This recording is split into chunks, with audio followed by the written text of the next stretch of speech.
정부가 그 10월 1일부터 2주 동안 블랙 프라이데이 행사를 열었는데요. 그 이제 효과를 이제 분석을 해놓은 것도 내놨습니다.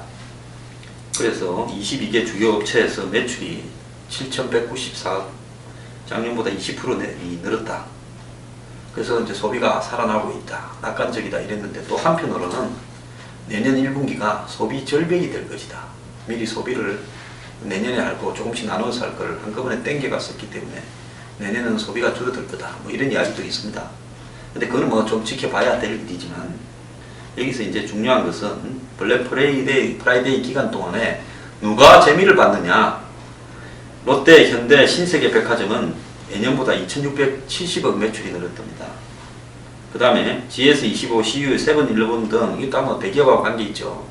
편의점은 1,654억이 늘었답니다. 또 하이마트 등 전자제품 전문점은 363억이 늘어났습니다. 그래서 대부분 매출이 늘어나서 재미를 본 것은 재벌계 유통기업들이라는 겁니다. 자, 200여 개 전통시장도 이 블랙 프라이데이 행사에 참여했는데 매출이 늘어났다는 말이나 통계는 하나도 없습니다. 그래서 전통시장이나 일반 상가는 매출에서 예외고, 재미를 본 것은 백화점하고 한마디로 전자제품 파는 회사, 그 다음에 그 편의점 이런 데만 늘어났다는 거죠. 그래서 일반 상가의 경기는 여전히 싸늘한데, 정부가 주도로 해서 했던 블랙 프라이데이 행사는 결국은 대형 유통업체만 재미를 봤다. 그래서 이런 부분에 대한 시각도 있다는 겁니다. 이것이 저는 100% 맞다고는 보지는 않습니다. 그렇다면 정부가 블랙 프라이데이를 해서 예를 들어서 소자영업자나 서민들도 얼마나 재미를 받고 전통시장도 얼마나 효과가 있었다, 이런 분석 결과를 내놔야 되는데, 실질적으로 그러지는 않고 겉으로 드러난 수치들은 백화점이라든지 유통 대기업들만 재미를 본 것처럼 되니까 결국은 정부가 대기업들 위해서 그냥 잔치판 열어준 거 아니냐, 이렇게 하는 비판이 벌써 나오고 있습니다. 그래서 블랙 프라이데이라는 부분이 일시적으로 소비를 갖다가 진작시킬 수는 있겠지만은 그 혜택도 굳이 그렇게 안 해도 사는 사람들한테 돌아가고, 실제로 그 수혜를 좀 봐야 될 어려운 영세 자영업자나 이런 상가들은 그런 혜택을 못 보고 전통시장도 전혀 별개로 가 있다면 이런 행사를 굳이 할 필요가 있겠는가, 이런 생각도 듭니다. 한번 효과를 제대로 분석을 좀 해보기를 바랍니다.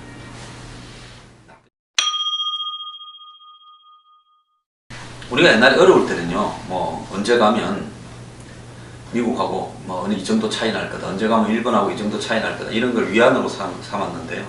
또 요즘도 그런 기사가 나오고 있습니다. 5년 뒤에 1인당 GDP가 일본하고 비슷해질 거다. 그때라면 한국의 1인당 GDP가 37,000불대일 거고 일본은 38,000불대일 거다. 그 두 나라가 거의 비슷하게 사는 거 아니냐, 이제 그렇게 이야기를 하고 있습니다.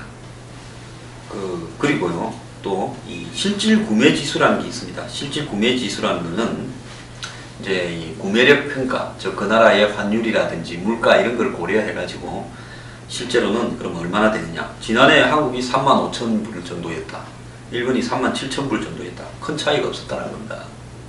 그래서 2018년이 되면 한국은 41,000불 1,966달러고 일본은 41,428달러.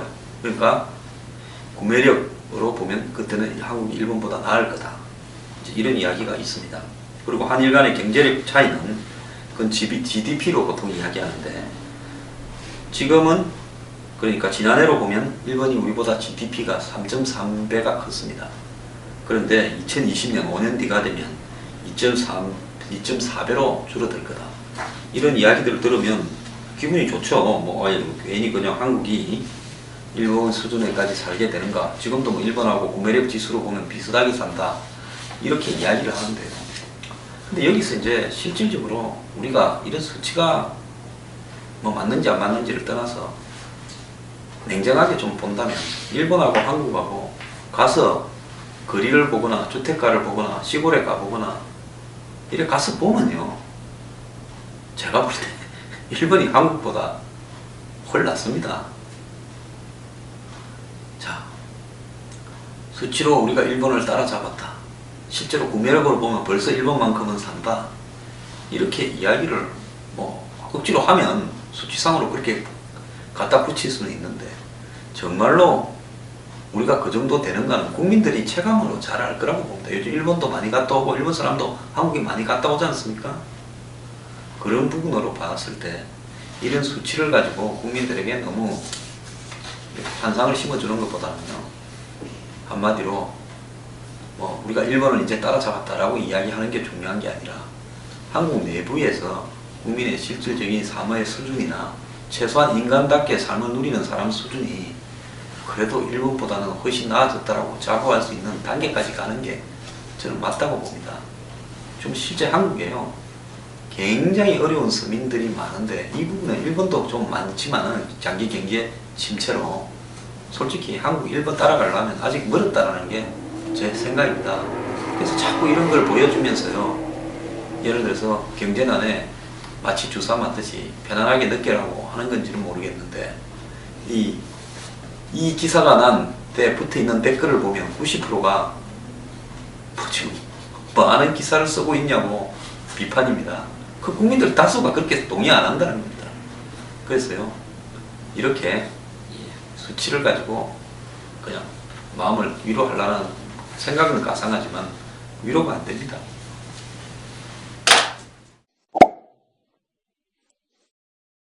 앞에 기사에서 5년 뒤에 한국이 일본을 따라잡는다, 이런 희망적인 기사가 있었는데 현실은 한국이 일본에 좀 앞서던 부분도 따라잡혀 버렸습니다. 뭐 일본보다 앞서는 부분이 크게 많지는 않지만요.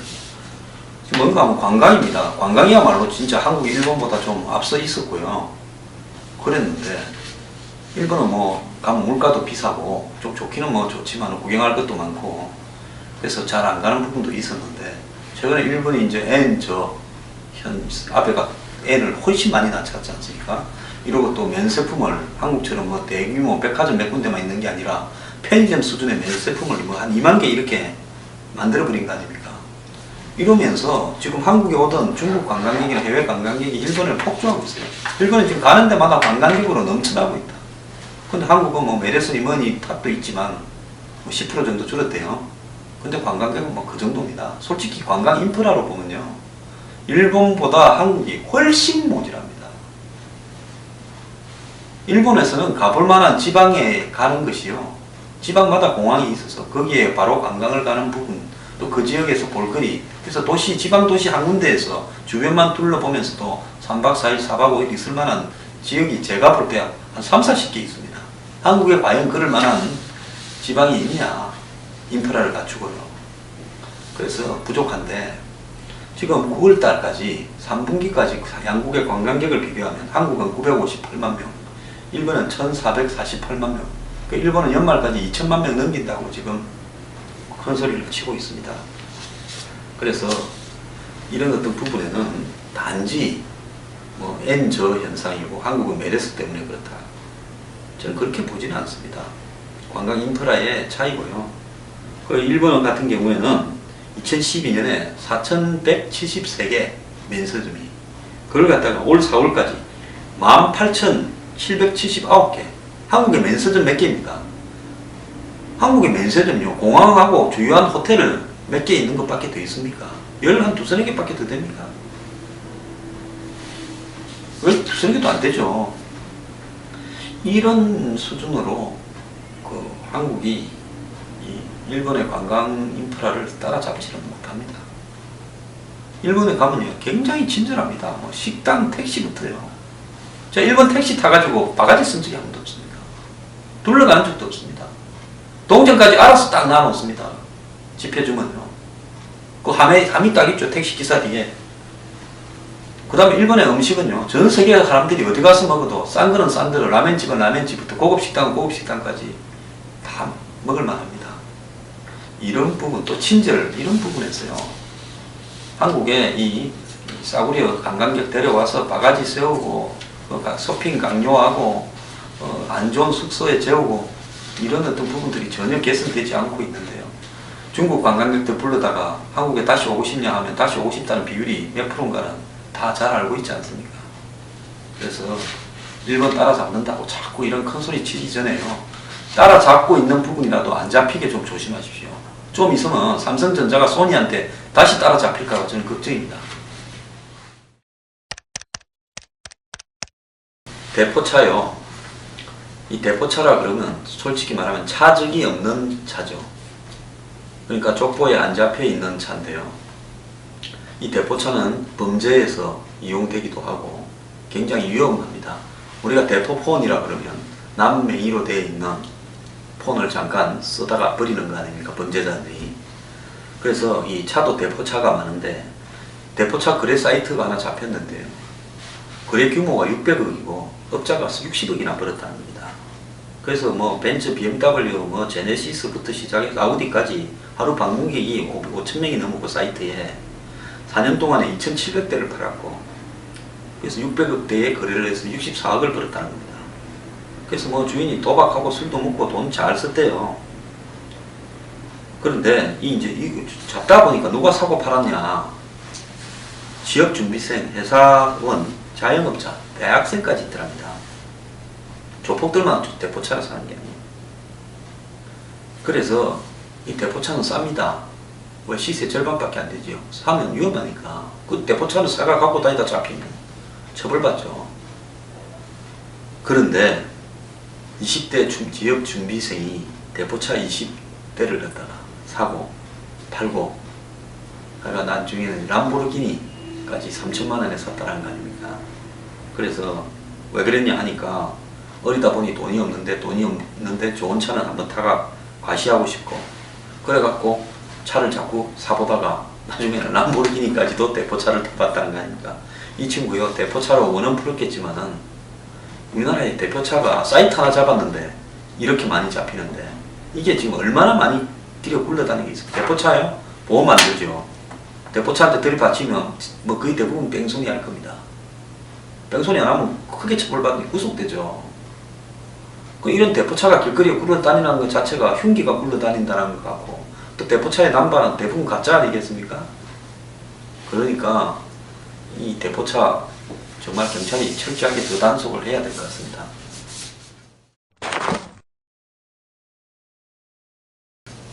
마지막으로요. 얼마 전에 뭐 부산에 칠성파 조폭 부두목이 뭐 결혼을 했는데 거기에 유명 연예인이 2명이 사회를 봤다. 그래서 이제 이 화제가 됐죠. 그래서 유명 연예인이 누구냐? 돈진창, 김민종 유명 탤런트이자 가수도 했죠. 둘이 같이 노래도 부르고 두 사람이 결혼식에 사회를 봤다는데 야 조폭 대단합니다. 그날 뭐 굉장했대요. 성파에 있는 뭐 L 호텔에서 한 모양인데 그런데 뭐 하객도 굉장히 많이 왔고 그런데 그 자리에 유명 연예인이 그렇게 사회를 보는 것 이 문제에 대해서 이제 사회적인 비난이 좀 제기되고 있습니다. 왜냐하면 그 조폭 활동을 한 부분 중에서 뭐 대부분이 다 불법이지 않겠습니까? 그러나 이제 경찰들도 출동해서 사진 찍고 다 했고요. 그럴 건데 일본 같은 경우에는 야쿠자하고 연관된 연예인은 일체 텔레비에 배제를 시키고 있습니다. 그래서 야쿠자와 친분이 드러났다라든지 그걸 갖다가 의도적으로 뭐 밝혔거나 뭐 알려진 사람들은 다 일본 같은 텔레비나 이런 부분에 출연이 금지되어 있습니다. 근데 자청에서 뭐 지인이 부탁을 해서 뭐 아는 사이라서 이렇게 나섰는지는 모르겠지만은 그런데 유명 연예인이 그런 데 가서 사회 보고 그러면 되는 것인지 저는 그런 부분에 대해서요. 연예인이 뭐 저는 공인이라는 데에서는 공인이라 생각을 안 하지만 유명인이죠.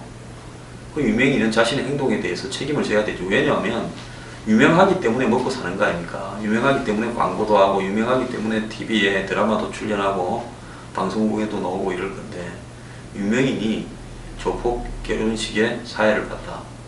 이러면 그것은 그야말로 많은 사람들이 이해하지 못하는 부분이고요. 사회적인 통념에 안 맞는 부분이라고 생각합니다. 그런 부분은 있어서는 안 될 거라고